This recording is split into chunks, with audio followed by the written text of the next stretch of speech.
یہ 15 اگست یعنی آزادی کا دن ہے۔ آج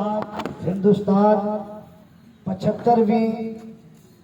آزادی منا رہا ہے اور ماشاءاللہ خوشی کا موقع ہے۔ ہمارا یہ گلشن اس میں طرح طرح کے پھول ہیں، الگ الگ رنگوں سے سجا ہوا ہے، قسم قسم کے مذاہب، مختلف قسم کی زبانیں ہمارے ہندوستان میں بولی جاتی ہیں، پڑھی جاتی ہیں، اور مختلف قسم کے مذہب والے لوگ ہندوستان میں آباد ہیں۔ حضرات محترم، ہر ایک نے ہندوستان کی آزادی میں بڑھ چڑھ کر حصہ لیا ہے، اور ہمیں یقین ہے ہماری تاریخ، ہماری ہسٹری یہ سب بتاتی ہے کہ جس قوم نے اس میں سب سے زیادہ حصہ لیا وہ قوم مسلم ہے۔ حضرات، یہ آزادی کی جنگ کوئی آج کی نہیں ہے۔ سن 1600 کے اندر ایسٹ انڈیا کمپنی کے نام سے بنگال میں جو انگریز آئے تھے، انہوں نے ہندوستان بھر میں اپنی تجارت کی کمپنی کو پھیلایا، اور ہندوستان میں آپسی خانہ جنگی کو دیکھ کر ہندوستان والوں پر حکومت کا پلان بنایا، اور ایک وقت ایسا آیا کہ انہوں نے ہندوستان پر قبضہ کر لیا۔ اور آپ سب جانتے ہیں جن لوگوں کے ہاتھ سے انہوں نے ہندوستان لیا تھا وہ کوئی اور نہیں بلکہ مسلمان تھے۔ حضرات محترم، تو ہندوستان کے جانے کا، چھن جانے کا، غلام بن جانے کا، غلامی کی زنجیروں میں جکڑ جانے کا سب سے زیادہ دکھ، سب سے زیادہ افسوس جس قوم کو ہوا وہ قوم مسلم ہے۔ یہ اتفاق کی بات ہے حضرات محترم کہ جس قوم نے سب سے زیادہ قربانیاں پیش کی، آزادی کے لیے لڑائی کی، یہی نہیں جس قوم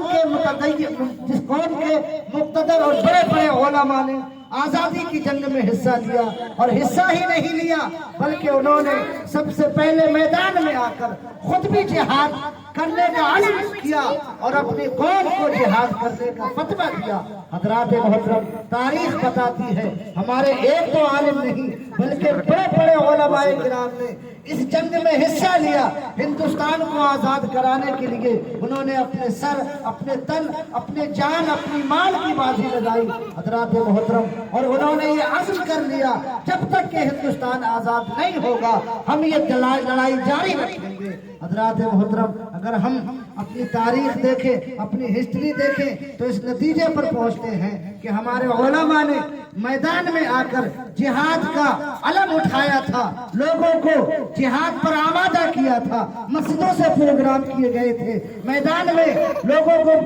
جہاد کے لیے بلایا گیا تھا۔ حضرات محترم، آپ اگر مفتی صدر الدین آزردہ دہلوی کو دیکھیں، وہ بھی نامور شخصیت ہیں، انہوں نے بھی ہندوستان کی آزادی میں حصہ لیا۔ حضرات محترم، اور کون نہیں جانتا مراد آباد کی جانی مانی ہستی حضرت سید کفایت اللہ کافی، جنہوں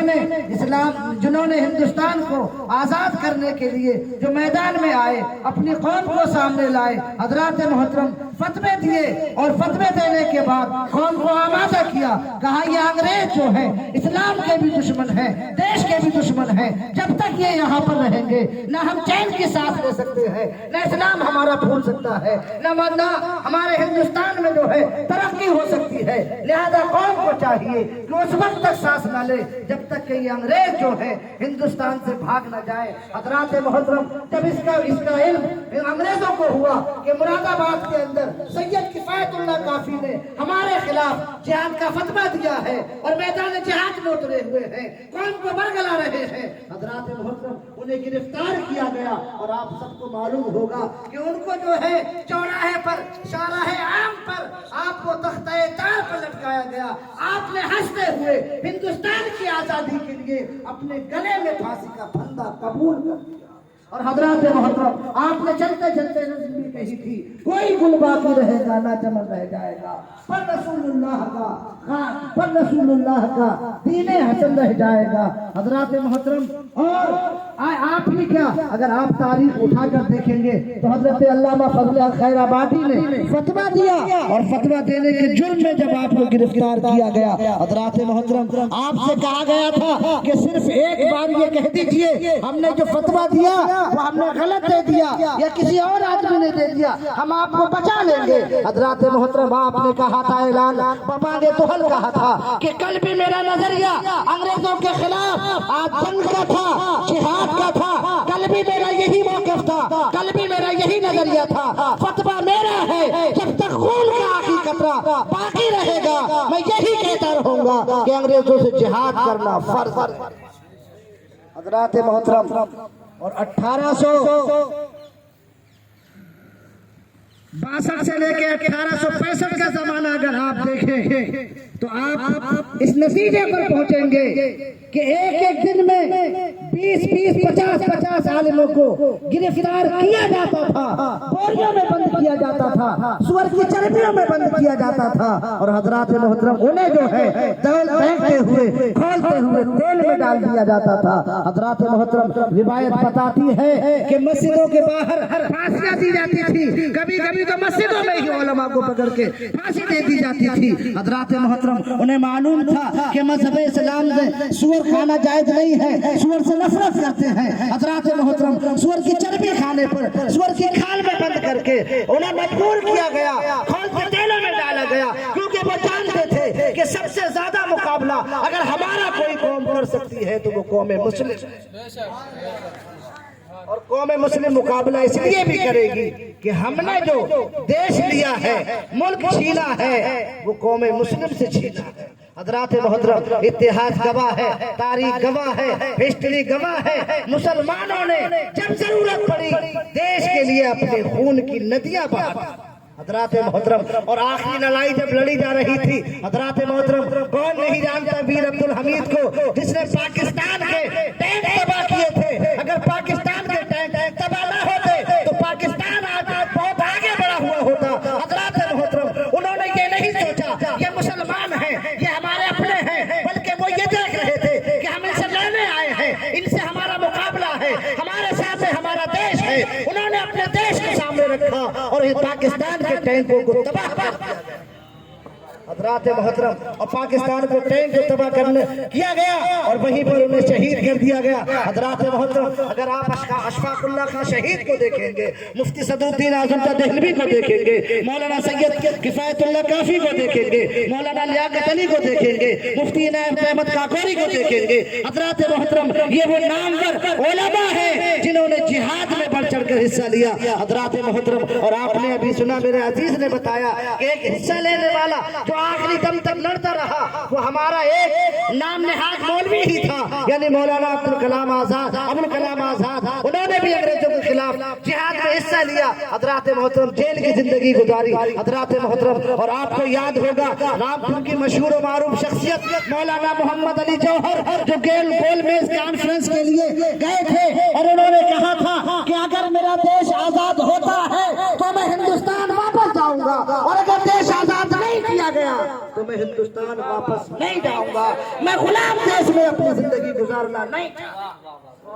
حضرات محترم اور آپ کو یاد ہوگا بہادر شاہ ظفر کو پھانسی دی گئی، ان کے لڑکوں کا سر کاٹ کے ان کے سامنے تشت میں سجا کر پیش کیا گیا۔ حضرات محترم یہ مسلمانوں کو ستانے کی سازش تھی، اس لیے تھا تاکہ مسلمان ڈر جائے، مسلمان حوصلہ توڑ دے، مسلمان ہمت ہار جائے اور انگریزوں کے مقابلے کے لیے نہ آئے۔ حضرات محترم تاریخ گواہ ہے بہادر شاہ ظفر نے جو ہے سب کچھ قبول کیا لیکن ہندوستان میں انگریزوں کا وجود قبول نہ کیا۔ حضرات محترم یہی وجہ ہے کہ بہادر شاہ ظفر کو باہر جو ہے باہر ان کا انتقال ہوا، وہ یہ تمنا کرتے رہے کہ مرتے مرتے مجھے جو ہے اپنے دیش کی مٹی مل جائے، میں اپنی دیش کی مٹی میں جو ہے دفن ہوں۔ آپ نے بڑے حسرت اور آرزو کے ساتھ کہا تھا کتنا ہے بدنصیب، کتنا ہے بدنصیب سفر دفن کے لیے 2 گز زمین تک نہ ملی کوئے۔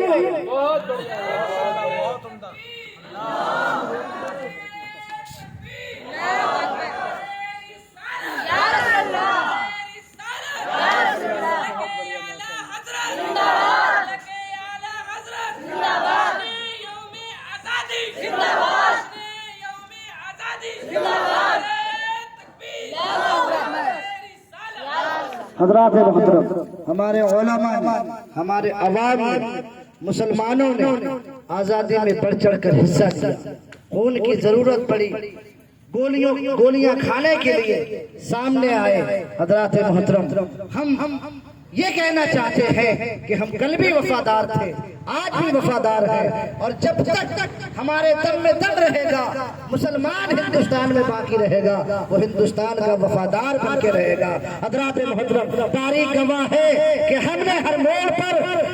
مذہب، ہر موڑ پر ہندوستان کے ساتھ، اپنے ملک کے ساتھ، اپنے وطن عزیز کے ساتھ وفاداری دکھائی ہے، وفاداری دکھائیں گے، اور جب تک خون باقی ہے ہم ہندوستان کی ترقی میں، اس کی تعمیر میں، اس کو آگے لے جانے میں اپنے قوم کو ابھارتے رہیں گے، آگے لاتے رہیں گے، اور ہندوستان کی ترقی کے لیے ہم ہمیشہ کوشش کرتے رہیں گے۔ حضرات محترم اگر آپ میزائل مین کو دیکھیں تو وہ کوئی اور نہیں تھا، بھلے ہی نام نہاد صحیح، لیکن وہ ڈاکٹر اے پی جے عبد الکلام ہی تو تھے جنہوں نے میزائل کو تیار کیا تھا۔ حضرات محترم اور آج جو ترنگا ہم اپنے ہاتھوں میں لگے ہوئے ہیں، اس ترنگا کو رنگ دینے والا، اس کو روپ دینے والا، اس کا آکار پیش کرنے والا کوئی غیر مذہب نہیں تھا، بلکہ ایک مسلم عورت ہی تھی جس کا نام ثریا طیب ہے۔ حضرات محترم ہم نے تو ہندوستان کو سجانے میں، سنوارنے میں، سیکھنے میں اپنا خون دیا، اپنا علم دیا، ذہن و فکر کی توانائی صرف کی۔ حضرات محترم جان کی قربانیاں ہوں، علم کی قربانیاں ہوں، تعمیر و ترقی ہو، جس فیلڈ میں اگر دیکھو گے تو مسلمان آگے نظر آئے گا، اور انشاءاللہ ہم وعدہ کرتے ہیں، اعلان کرتے ہیں، جب تک خون کا آخری قطرہ باقی رہے گا ہم ہندوستان کے وفادار رہیں گے، وفادار رہیں گے، وفادار رہیں گے۔ ہندوستان زندہ باد، اسلام پائندہ باد۔ حضرات محترم میں انہی کلمات کے ساتھ اپنی گفتگو کو ختم کرتا ہوں۔ السلام علیکم ورحمۃ اللہ وبرکاتہ۔